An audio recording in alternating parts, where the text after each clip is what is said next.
In the early 90s, the identification of the BRCA1 and BRCA2 genes revolutionized our understanding of genetic predisposition to breast and ovarian cancers.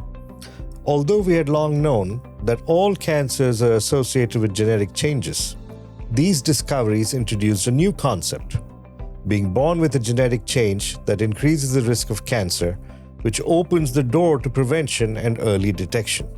Since then, we have identified other genes linked to various types of cancers. The approach has shifted from focusing on single gene syndromes to using multiple gene panels. Most recently, we have learned that adhering to traditional criteria for genetic testing may lead to mistesting individuals who carry mutations that could increase their cancer risk. Welcome to Baptist Health Doc to Doc, a podcast built for innovation and collaboration by physicians for physicians. Hello, I'm Dr. Venkatappa, an oncologist hematologist at the Miami Cancer Institute, a part of Baptist Health South Florida. And joining us for our discussion is Dr. Martir Negron, a medical geneticist at Baptist Health Miami Cancer Institute. Dr. Arelis Martir Negron is a highly qualified expert in clinical genetics. She did her medical school in Guadalajara, Mexico, an internal medicine residency in Puerto Rico, and followed that with a residency in clinical genetics and genomics at the University of Alabama in Birmingham. She topped off her educational career with a fellowship in cancer genetics in the City of Hope Comprehensive Cancer Center in Duarte, California. After that, she moved to Miami, worked at the Miami Children's Hospital for a few years before joining us at the Miami Cancer Institute 8 years ago. Welcome, Arelis. Hello. Let's start with an overview on clinical genetics. Tell us a little bit about clinical genetics. In genetics, what we try to see is if the patient is born with a genetic predisposition that, in the case of cancer genetics, put them in an increased risk for cancer. We all have genes that genes manage every function of our body, including the protection against cancer. These are called tumor suppressor genes, and those are the majority of the genes that we test. When people are born with a genetic predisposition, they are in an increased risk compared to the general population.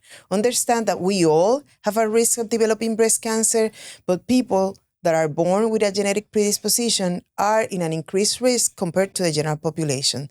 So what we do is we test, not to see if the patient has the genes, everybody had the genes, is we look for defects in the genes.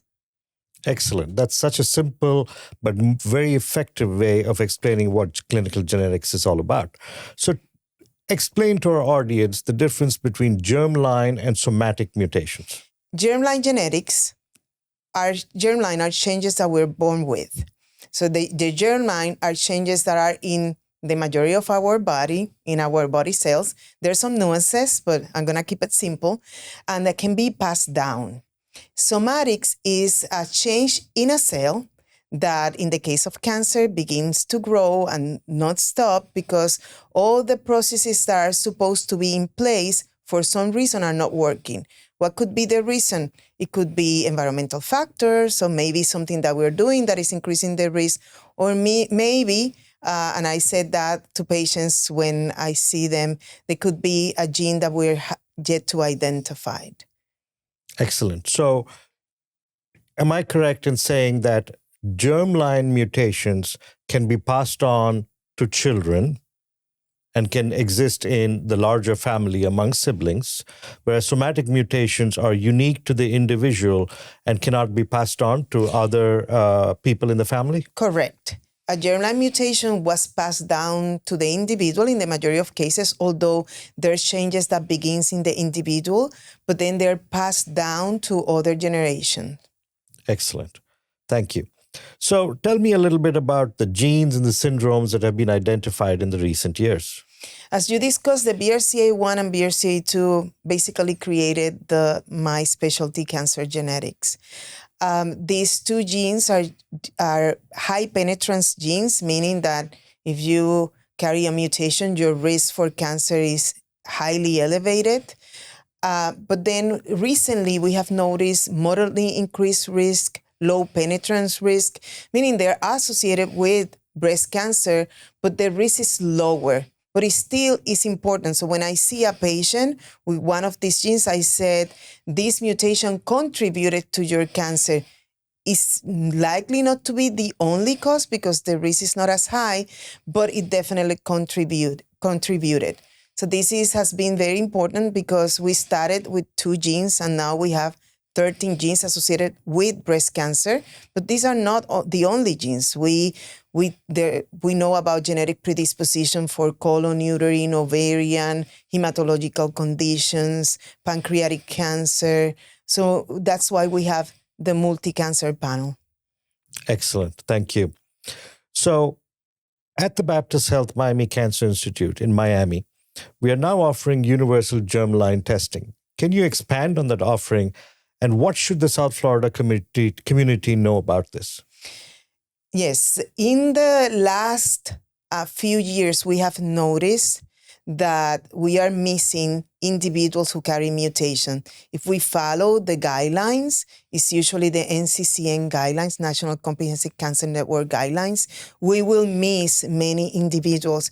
And we know that because when we test, especially in multi-cancer panel, we notice that people carry a mutation in a gene that is not associated with the cancers in the family. So the research started in looking into this, and not many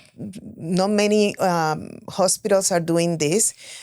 Is offering testing to all net new patients. It's only at NCI. It's a pilot program, but we have been already seeing cases.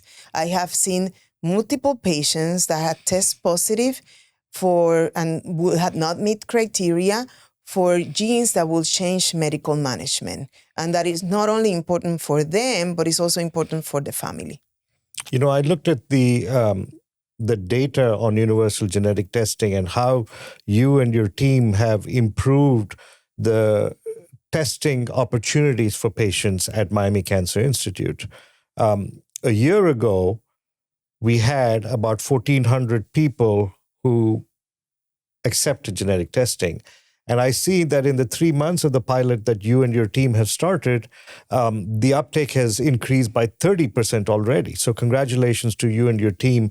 And to hear from you that amongst that 30% who accepted genetic testing, even though they did not meet any national criteria, that you were able to find mutations that played a significant role in why they developed cancer and played a role in their treatment decision-making is indeed something really remarkable. So I believe that our South Florida community is blessed to have this sort of an opportunity to get universal genetic testing for net new cancer patients. And I hope that you and your team will be able to expand this to other affiliated facilities with Miami Cancer Institute. So continuing the conversation, tell me, what are the potential benefits and risks of implementing universal germline genetic testing in oncology patients? The main benefit is I always say to patients there are 4 reasons to do genetic testing. The first is to know why. We are humans. This is something in our nature. We want to know why. The second is for treatment purposes. It could be surgical, it could be medication, it could be an addition to the chemotherapy. Then the third one will be, these are syndromes, this is associated with more than one cancer, is what is my risk for other cancers and what can I do to prevent? And then the last one that is, I'm telling you, maybe the most important for the patients is to know how the individual can help the family. Many cases, I see patients saying, I already have this, I'm older, I'm doing this for my children. So it's very important for the patient. So those are the reasons. When a patient gets the genetic testing, it's right away after they see the first physician at MCI, they get the testing, the process starts, and by the time that the other workup is done, the results are in place and the management can start easier. Thank you for that. So to summarize what you just said over there are 4 reasons why people should get tested. One is to understand why the cancer happened. in the first place. 2, because we know that mutations can affect treatment planning and can have a significant impact in deciding what drugs to use and what surgical options can be exercised.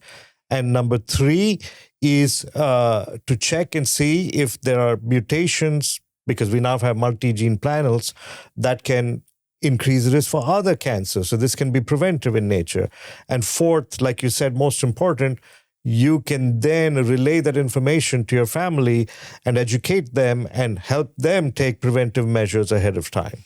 Correct. In terms of treatment, there's specific medications such as PARP inhibitors, medications that are specific for patients who carry BRCA1 and BRCA2 mutation. Is part of the precision medicine. For example, Lynch syndrome that is associated with colon, uterine, ovarian. They can use medications such as pembrolizumab for any cancer in the individual, even if it's not specifically associated with Lynch. So there is many benefit. And in terms of surgical management, if somebody is born with a genetic predisposition for breast cancer, there is an increased risk for a second breast cancer. So maybe the patient will want to be more proactive and have a risk-reducing mastectomy. And that is one of the recommendations provided to the patients who carry a genetic predisposition.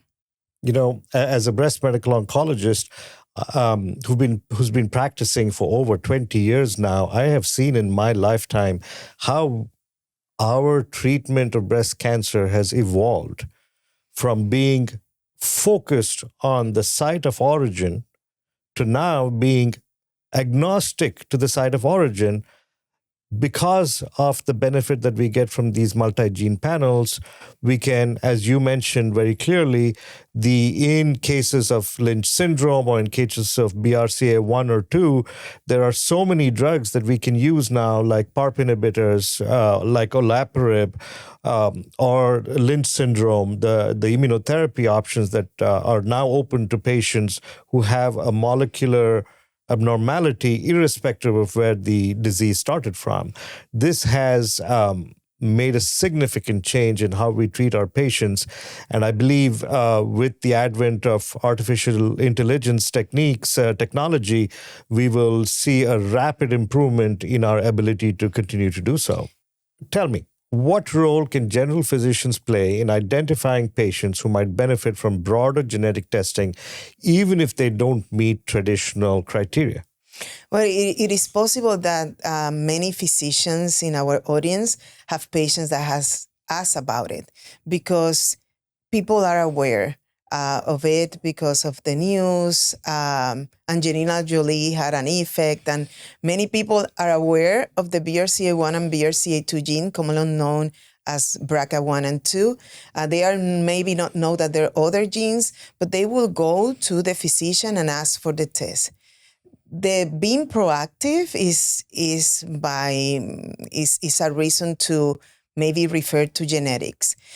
Ask questions about family history, not just very close relative, but ask about obviously father, mother, children, but ask about uncles, aunt, grandparents, because that is important.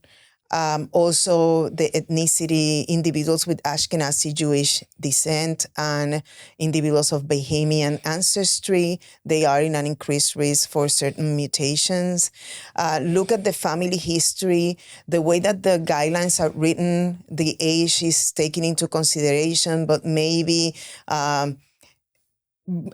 based on the amount of individuals, that will be enough to consider genetic testing. I think that if the patient prompts you, it's a good idea to refer to genetics. Excellent. Thank you for that information. So to summarize what you just said, for the general physician, for the primary care doctor, what you're telling us is go beyond the national guidelines. If a patient asks you for genetic testing, please go ahead and order that, because there's a lot of value from the information that we obtain from these multi-gene panels, correct? Well, the physician can order, but it's ideal if it's possible to refer to a genetic providers. For example, in Miami Cancer Institute, we have genetic counselors. It's a master degree specialty that are able to get the family history and provide pre-counseling to the patient. So that would be ideal. If a doctor decides to do the testing, they have to be aware that there may be some genes that some panels offer that maybe the patient doesn't want the information. And it's a good idea to maybe contact the labs and ask more questions. But ideally is to refer to genetics. However, we're not many, so it's possible that you will need to order the test and not have somebody involved in genetics. If the test is positive, the patient should be seen by a genetic provider.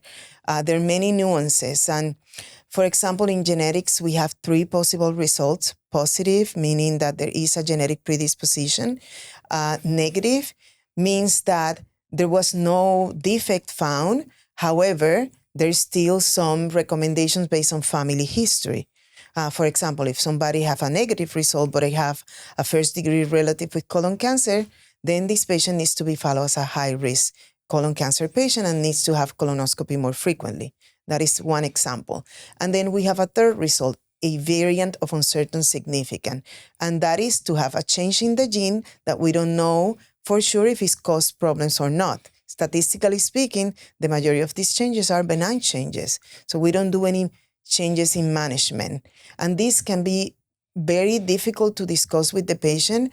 And in some cases, maybe it can lead to misinformation and then the patient to do some follow-up that is not necessary. So it's very important that the person who ordered the test is aware of these nuances in genetic testing. Okay, so that was a lot of information in your answer, and I'm going to try and summarize that. The first point that you hit upon was that while it's easy to order the test, it is better to refer patients to an expert like you. And the second point that you clarified was that there are very few people with the expertise that you have and with the bandwidth that your team has. So let me ask you a question before I summarize the rest of the answer that you gave. And that is that can general physicians outside of Miami Cancer Institute refer to you and your team any patient who's interested in clinical genetic testing? Yes, that is a possibility. We have we receive many patients from physicians in the community, and because this is a physician practice, it's very easy for the insurance to approve, and the majority of the test is covered by insurance if the patient meets criteria, but it's also very affordable. Excellent. Thank you. So it's really good to know, and it's important for our audience to understand, especially in South Florida, that they can refer to Dr. Arelis Martir Negron and her team, even if they're not part of Miami Cancer Institute. Correct. I believe that this is one of the services that sets Miami Cancer Institute apart from everybody else, because this is such a unique department, and like you mentioned, is offered in very few comprehensive cancer centers all over the United States. So coming back to your answer, you mentioned that there are 3 possibilities when a multi-gene genetic testing is done. One is it could come back negative. 2 is it could come back showing a variant of unknown significance. And 3 is it could come back positive. And then you emphasize that a patient with a positive genetic panel testing must be seen by a genetic expert like you, correct? Correct. Excellent. And with variants of unknown significance, would you say that if the patient is anxious or confused, they should still come and see you or one of your counselors? I think yes, because a variant of uncertain significance can be, the patient could believe is positive, and in in the hands of somebody that is not well versed in genetics, they may do some surgery or treatment that is not necessary. A variant of uncertain significance also causes distress to the patient because they believe this is going to be eventually positive, when in reality, the statistics doesn't apply. It's not our experience. So it's very important. It causes a lot of distress. And this is when our testing many people helps to lower the numbers of variant of uncertain significance. This is when, for example, AI is also helping creating models that give us an idea if this is something to be worried about or not. So I think that one of the big changes that I have noticed recently with the variant of uncertain significance is that addition of RNA to testing and AI and more people being tested, because in the past we only have the European ancestry, but now with more information, those numbers are getting lower, less variant of uncertain significance. But it's very important. The takeaway is a change that it doesn't affect management. And coming back to your the previous question that you answered so eloquently, and you mentioned very clearly that even if the test is negative, if there is a significant family history of cancer, then that patient needs to be monitored more aggressively as a possible high-risk patient. And then you alluded to the fact that there are certain ethnicities who are known to have high risk for cancers. You talked about the Ashkenazi Jewish ancestry. You talked about Bahamians. South Florida, as you know, is a melting pot of people from multiple countries, mainly from the Caribbean and South American countries. So tell us a little bit about the population in South Florida, and are there any unique characteristics of this population from the Caribbean, from the Bahamas, from South America that puts them maybe at a different risk compared to the European ancestry people? Yeah, we are learning. That is the situation. At the beginning of genetic testing, the majority of patients were Northern European and individuals of Ashkenazi Jewish descent.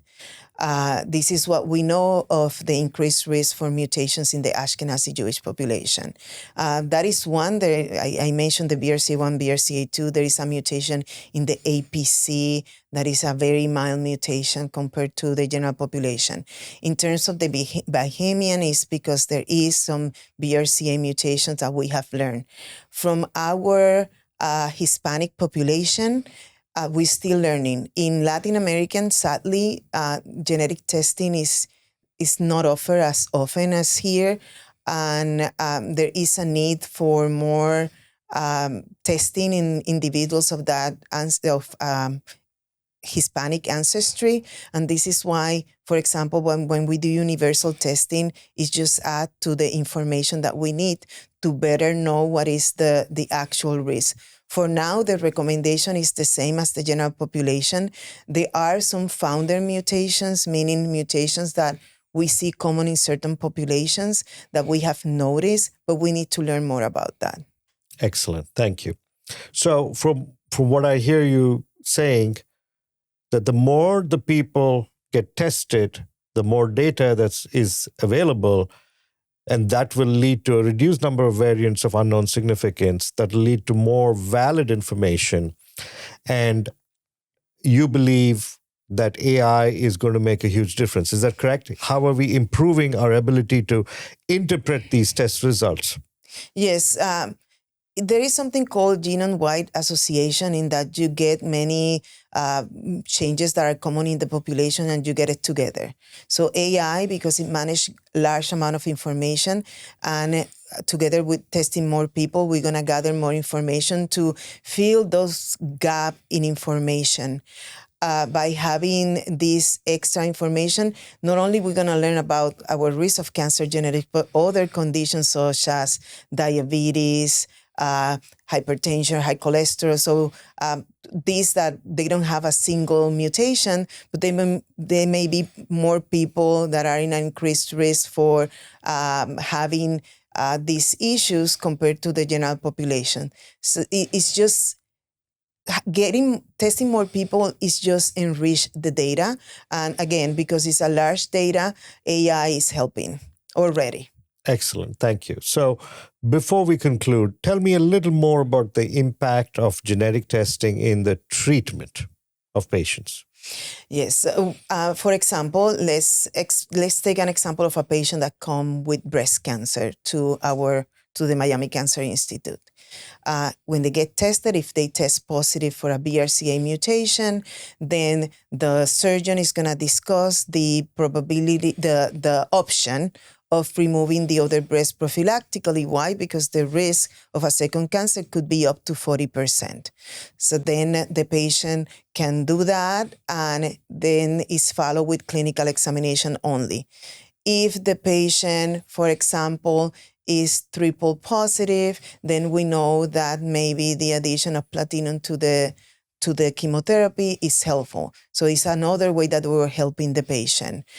Because there is an increased risk for ovarian cancer, eventually when the patient is done with the acute phase of the treatment for breast cancer, then the patient will see the gynecology oncologist to discuss removal of the ovaries because we don't have good screening.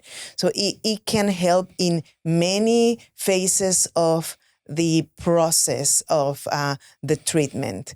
There is individuals who had metastatic breast cancer, PARP inhibitors like Lynparza, for example. It has been used with a good response. And by also knowing more about genes, we may learn about other treatment options in the future. It can help the patient at the moment of the treatment, after the treatment, and for screening purposes. Excellent. Thank you very much for joining us this afternoon. As clinicians, researchers, and patients, we are standing at a turning point where understanding our DNA is no longer a distant concept, but a tool that has already changed lives. The challenge now is making sure we translate that knowledge ethically and responsibly. Here in Florida, we're seeing remarkable growth in research, clinical trials, genomic research, biotech innovation, and the integration of AI-driven tools in healthcare systems from Miami to Palm Beach. Baptist health institutions are harnessing this data from genetic testing, population health studies, and precision therapeutics to deliver more personalized, predictive care. The momentum is real, and it's local. Thank you for joining us, Dr. Martir Negron. I really enjoyed this conversation. Thank you for the invitation. To find out more about the topics covered on Baptist Health Doc to Doc, please visit physicianresources.baptisthealth.net.